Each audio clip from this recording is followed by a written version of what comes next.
Since the Russia-Ukraine war started, the world has been talking frequently about two things: Russian oil and Russian gas. Now, the European Union was finally looking to sanction Russian oil in a bid to hurt Putin. But France could play spoilsport. Hi and welcome to TFI Global, the foreign affairs and geopolitical analysis arm of the TFI Media Group. I'm your host, Atul Mishra. Let's begin. After months of severe criticism for purchasing Russian energy despite Putin's war on Ukraine, the EU finally got up from its slumber and decided to ban Russian oil. However, as fate would have it, France is likely to disrupt the EU's new embargo against Russia. Macron has several reasons to avoid the EU embargo on Russian oil. Firstly, Macron wants to avoid another Yellow Vest moment, and secondly, he knows that France is going to hold parliamentary polls in a few months, so he cannot afford a major spike in inflation.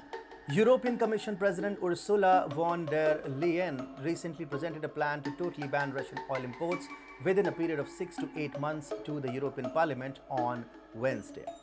While French MEPs have reacted somewhat warmly to the plan, President Emmanuel Macron's Renew Europe group in the European Parliament too seems happy with the proposal. Renew MEP Pascal Canfin tweeted, "It is the right decision to maximize the impact on Russian finances without weakening ourselves." Another French MEP, Valérie Hayer, spoke of an essential decision, but also warned that it will be necessary to mutualize the cost to protect the states. However, French lawmakers have maintained silence. They are doing this in a likely bid to avoid any escalation in pump prices. The embargo is likely to lead a surge in fuel prices in France.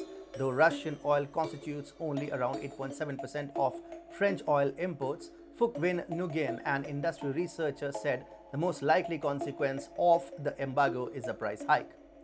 Ecological Transition Minister Barbara Pompili too cautioned, "I can't say that it will be absolutely without consequences." Olivia Gantois, the president of UFIP Energies and Mobilities, warned, "There is no major difficulty of supply identified as long as we are left a few months to reorganize the logistic flows." For Macron, avoiding the embargo is a means of avoiding another Yellow Vests moment. Remember, in 2018, planned hikes in diesel taxes had led to widespread protests in France. Yellow Vest demonstrators gathered in Paris back in 2018. Crowds were found setting makeshift barricades and vehicles on fire, so the police had to fire hundreds of gas shells and use water cannons and stun grenades to disperse the demonstrators. It was an attempted insurrection of sorts, and from Macron's point of view, it risked an uprising with looting and vandalism of shops, and hundreds were injured in the clashes. Macron has only been recently re-elected. He is making a conscious effort to rein in inflation. In fact, for now, and until 31st July, petrol prices in France have been discounted by 15% per litre. The measure is expected to be extended and adapted. Pompili said, "If we see that we need to extend it, we will extend it." Fuk-Win Nguyen, an industry expert, warned a support to the embargo would mechanically lead to an increase in prices at the pump. For Macron, inflation is bound to become a major political issue. The French National Assembly is bound to go to the polls in the month of June. He cannot afford higher pump prices, especially in the context of the narrow victory over Marine Le Pen. If pump prices go up, Macron might face a setback at the hands of the Conservatives during the National Assembly polls. This could make his second term in power particularly tricky.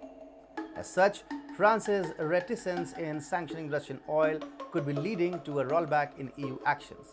Recently, the EU even proposed changes to its planned embargo on Russian oil to give Hungary, Slovakia, and the Czech Republic more time for finding alternatives and shifting their energy supplies.